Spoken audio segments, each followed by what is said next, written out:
ராஜபக்சே நம்பிக்கை வாக்கெடுப்பில் தோல்வியடைந்ததன் மூலம் இலங்கை அரசியலில் அடுத்து நடக்கப்போவது என்ன என்பதே அனைவர் மனதிலும் எழுந்துள்ள கேள்வி. பிரதமர் ரணில்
உடனடியாக மறுபரிசீலனை செய்யவும் வலியுறுத்தினர்.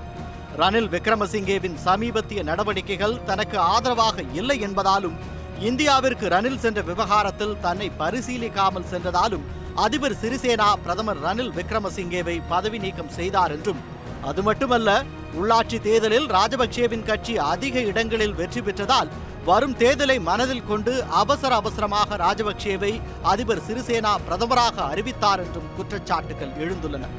ஒருவேளை அதிபர் மீதான குற்றச்சாட்டுகள் உண்மை என்றால், உச்சநீதிமன்றத்தின் தீர்ப்பும் பெரும்பான்மை உறுப்பினர்களின் ஆதரவுடன் ரணில் மீண்டும் பிரதமராகியுள்ளதும் உண்மை வெல்லும் என்பதை நிரூபித்துள்ளது.